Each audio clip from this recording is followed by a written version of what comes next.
Hi, everybody. Welcome to this week's show of Roc'n Recovery. Stay with us. We'll be right back with a really good show.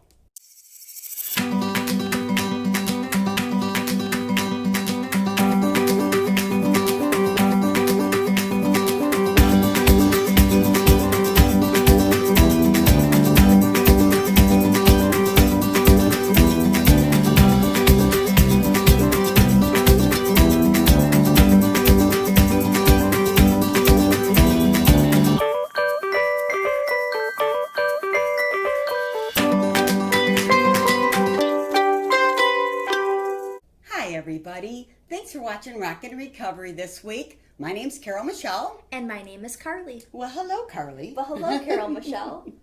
So there's a lot going on in our area, right, as far as changes for supports for people who are suffering from addiction. Yeah, and, speaking of changes, there's something new that I get to be a part of, which is the Behavioral Health Services Advisory Council.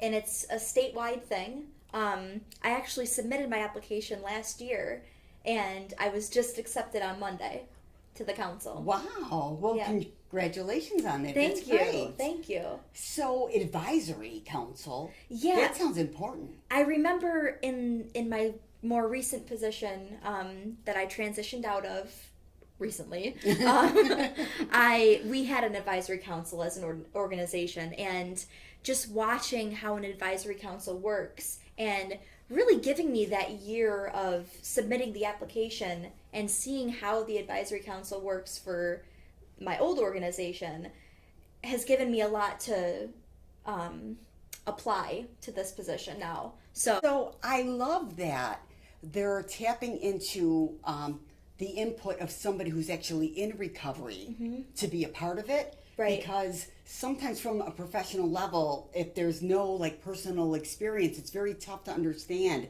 what addiction feels like. Yes, and they had people not in recovery as well. But I think one of their target things and their target audience for the council is especially being, addiction and mental health agencies. They want people that have been involved in either agency or transition, like for addiction or mental health, it would be like a residential facility run by the agency. Does that make sense? Absolutely. So somebody that's been in the system.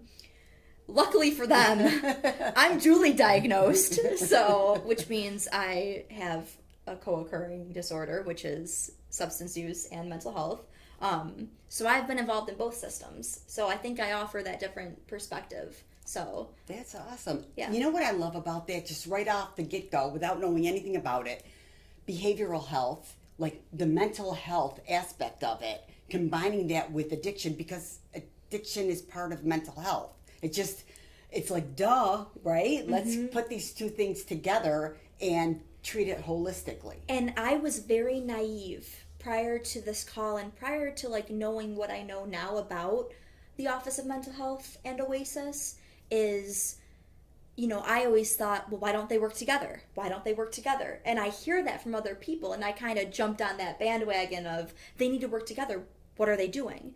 And kind of anger arose from that because I'm like, don't they know that they go hand in hand? And the more I know, the more I see that they are integrating. They are working together. And I just want everybody out there to know that it's not going to happen overnight. But the more I see, the more I'm on these calls, I think in the future, the more I'll see where their paths cross. And tell me a little bit about what happened today on the call. so the main purpose of the call was to kind of explore, what's been happening since COVID. So there were a lot of updates on, how both agencies have worked with their treatment facilities and worked with clients and worked with people that are involved in programs, the people that they serve, and how COVID has changed the way they serve them. Because, we can't get to the big one that everyone probably knows or might not know is telehealth. Oh, yeah. We've experienced telehealth. Yes. And isn't it amazing? Yeah. I raised a question about that because they were going on and on about telemental health and telehealth for, substance use disorder. And I had a question. I'm like, after COVID, when we return to some sort of normal, will we see telehealth being used more? Because we ran into, covering New York State in my previous position, I saw the rural community just be completely left behind. Right. Transportation is so scarce, and the nearest doctor is an hour away, or their nearest psychiatrist is an hour away. And it's like, especially when I was working with young people who might not have a license, it's difficult. So can we make that more available? And the answer I got was, we are looking into it. We've seen great success, like all positive things. So I was really happy. Yeah. And, just utilizing mental health services myself, calling my doctor and I'm going to get personal, like needing to update my prescription because I wasn't 100%. I wasn't at my happiest, I can say, and really needing that without seeing him in person because of COVID.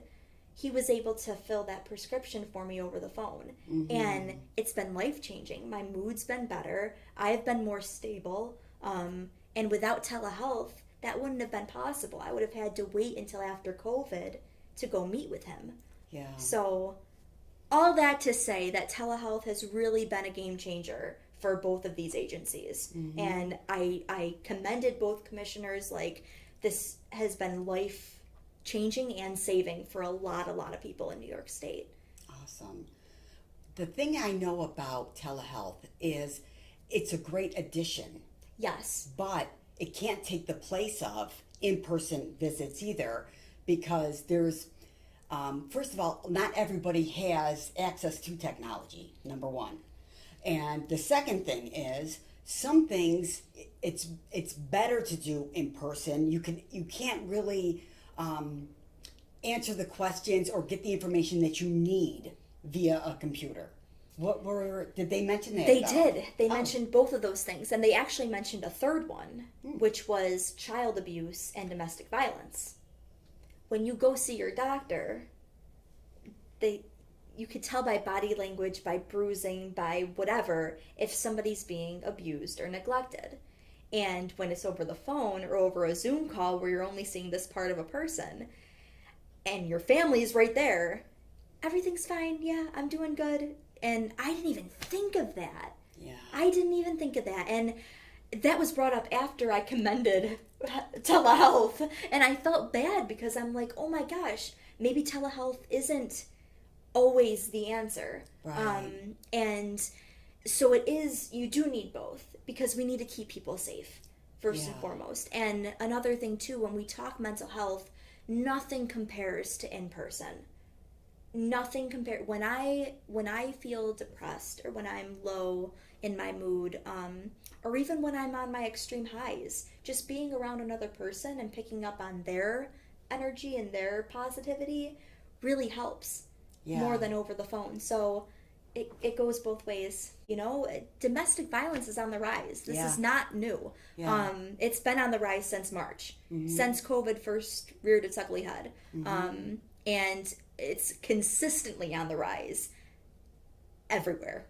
I can safely say that. And we don't even know the extent of it yet. No, because not everybody, victims of domestic violence don't always come out, as we were just talking about. You're stuck home still. And it's so sad. It's so sad. And so I understand that point about telehealth, and I agree. It's going to work for different people. Yeah. For me, telehealth works. I'm blessed to say that I'm not in that situation, but for somebody else, it might not. Right. So, or even for somebody who's just in the beginning stages of recognizing that they have a problem, right? Coming from their home, if there's somebody in the background who's listening, or, they might be afraid to say, you know what, I might have a problem with drugs, or I find myself, using when I don't want to, or running out of my prescription early, right? So I think it's really important to keep that stuff in mind. Yeah. There's pros and cons to both. I think they could work hand in hand. That's our phrase today. Okay, we have to go to a break, but we'll be right back.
Hi everybody, please join me in displaying this purple ribbon of hope. If you carry Narcan, let's let the community know where this life-saving opioid overdose reversal drug is available.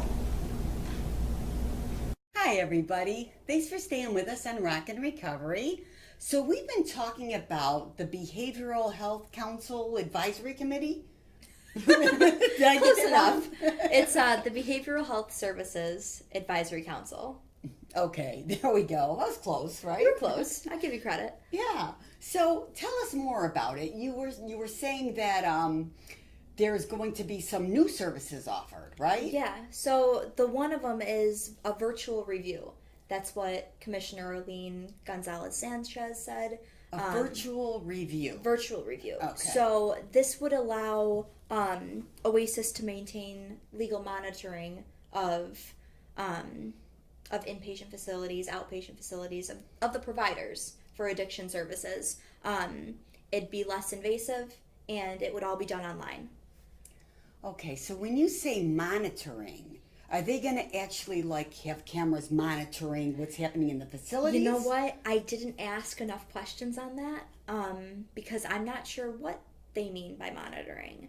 How can you monitor if you're not going there in person? And I'm not criticizing or anything, but I feel like some things need to be done in person. Mm-hmm. And I'm not sure if... Here's my question or concern about that, is the director of said facility fills out the questionnaire. Everything's great. We had this many reaches, we did this much outreach, we had this many clients, and everyone's good. And then they send it, and OASIS goes, oh, everything's good then. Let's file that away in the good pile. And I'm not saying that's how it's going to happen, but without knowing enough about it, that's where my mind goes. It's like, oh no, that's worst case scenario. What happens if there is some shady stuff going on underneath, or regulations aren't being met? And I focus on the people that are being served. The people that are literally in the inpatient facility at their lowest point of their life. Are they being treated with compassion, with care, with proper care? And I mean, these are people's lives. You know, it's not a number, it's a person. So that's my only concern. I think that there needs to be surprise inspections. You know, just showing up just to see on any given day, on any Tuesday or Thursday, if I walk in the door, is everything clean? Are people being treated with respect? Stuff like that. What do you think? I agree. I totally agree. I mean, we take... Fun fact, I went to school for cosmetology during my high school career. And I remember my cosmetology teacher saying, OSHA can come in at any time, or the state can come in at any time and inspect your salon. 1,000 hours of my life was gone to making sure that I can give a proper haircut. And at any time, the state could come into my salon and inspect it. Right. I'm not dealing with people's lives. I'm dealing with their hair. Right. Can we have that same standard for people's lives? People's lives are on the line. Yeah. Can we do that? Yeah.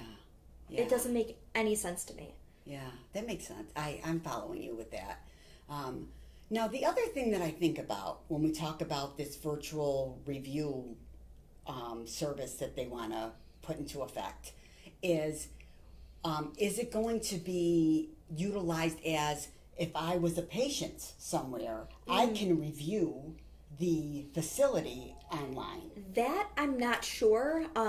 Again, it was kind of glossed over, and I Right. made a note, and then we ran out of time for questions. So that I'm not sure. I will say this. I believe there is something in effect in New York State where people who receive services can fill out a review or form after they receive treatment or the services provided. So I know something like that is kind of already in place. I'm not sure I have many more information, but something very similar has been looked at and done. Yeah, because if a patient does have like a complaint, I mean, if they complain right to the facility, if it's a valid complaint, the facility could bury it. Not that Right. I'm, accusing any particular facility of doing Right. that, but It's possible. right? Yeah.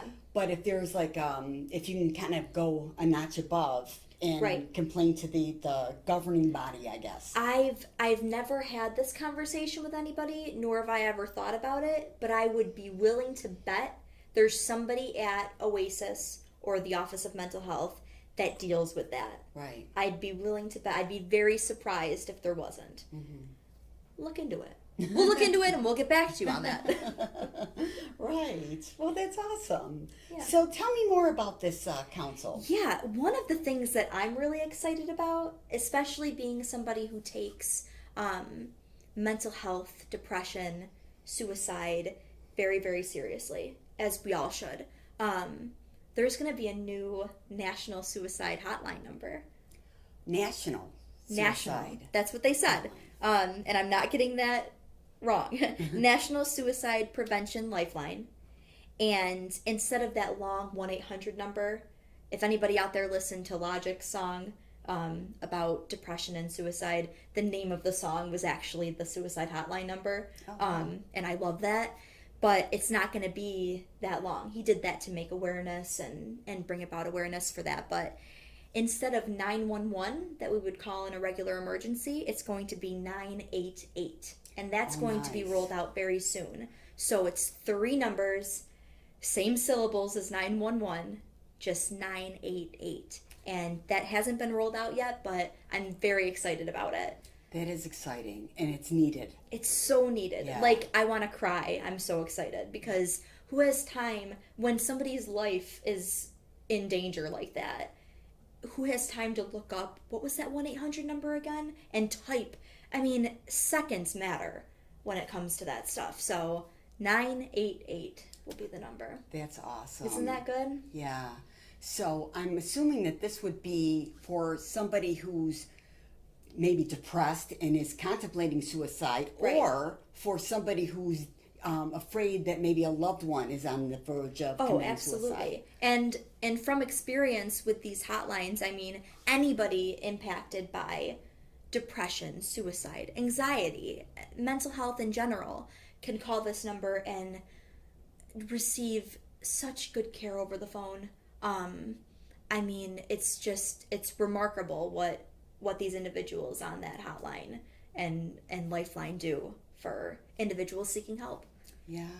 So what are the qualifications to be on a line like that? Is there doctors? I wish I could tell you. Yeah. I wish I could tell you. All I know is that it's, I had somebody very close to me call that line, and I mean, it was a game changer.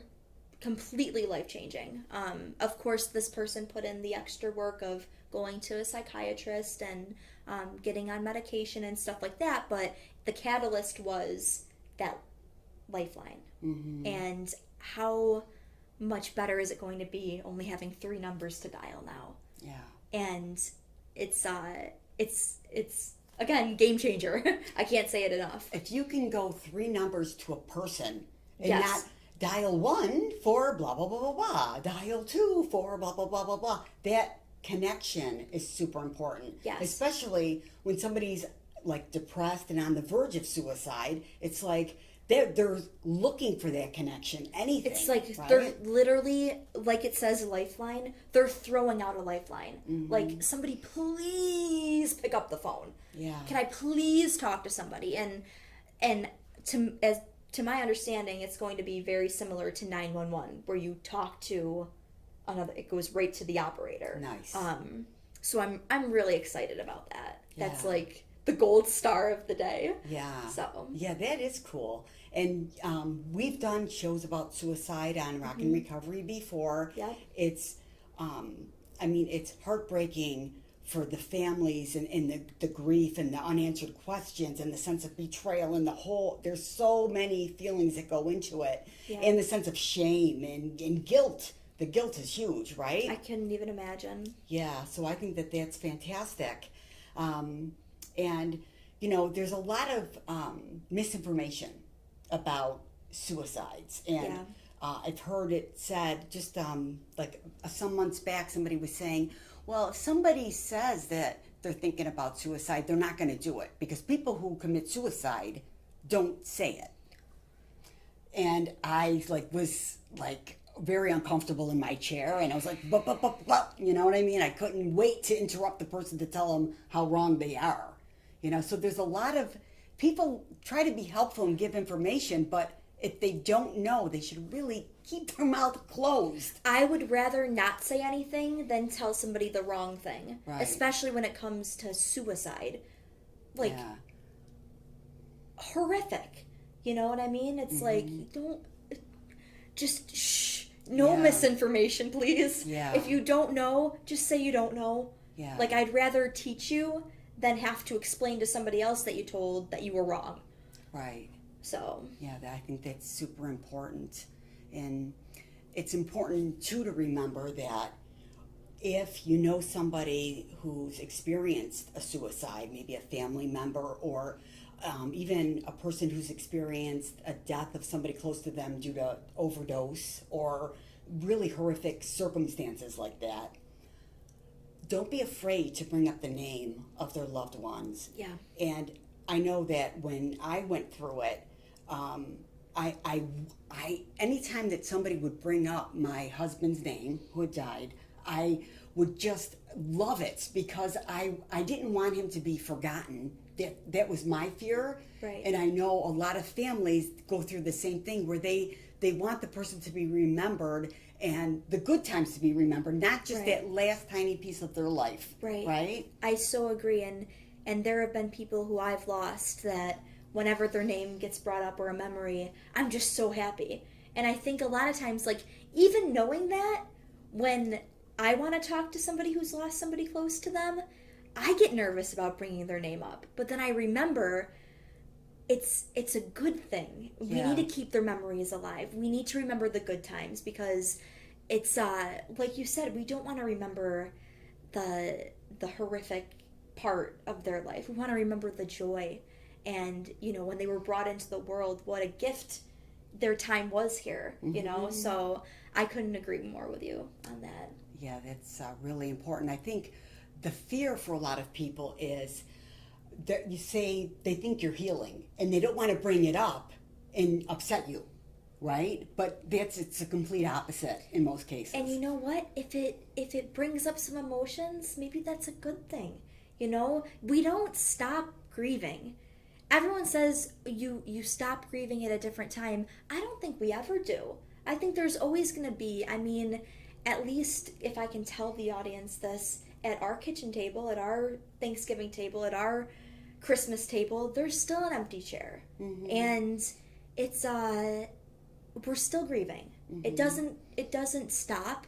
It might get easier as we learn to adapt, but the heartbreak is still there. Yeah. Every anniversary of the passing, or every birthday, or every holiday, it's like there's the empty chair. And we can't forget that. We need to acknowledge it, we need to feel it, deal, and heal. That's what needs to happen. So if you're afraid you're going to bring up some emotions for that person, it's okay. They're not going to break. you know. Yeah, that makes a lot of sense. I remember back many years ago, when my husband died, Fred. I was on an airplane. Now at that time, suicide was so like taboo. Right. Yet nobody wanted to talk about it. As a matter of fact, family members had suggested that I lie and say that my husband didn't commit suicide, that it was a drug overdose. Like that was a step up from suicide. And, which I never did, but it was like that was the mentality of Right. the time. And, nobody wanted to talk about it. And I was pretty much very isolated and alone in my grief. Right. And I was on an airplane. And I don't know where I was going, but it was just me. And then there was a stranger next to me. And I don't know if she saw my wedding ring or something. And we started talking. And I don't know what I told her, but I talked for probably the whole flight. And I cried, and she just listened. And I remember how freeing it was. And just to talk to a stranger on an airplane, Yeah. that means that there's a lot of stuff in there that's got to come out, right? Yeah. Yeah. Yeah, and you could be that stranger on the airplane when you say something. Because how did that make you feel afterwards? If I felt, Lighter. Yeah, absolutely. Let's be the stranger on the airplane for people. Woo! All right. Okay, we have to go to a break, but we will be right back.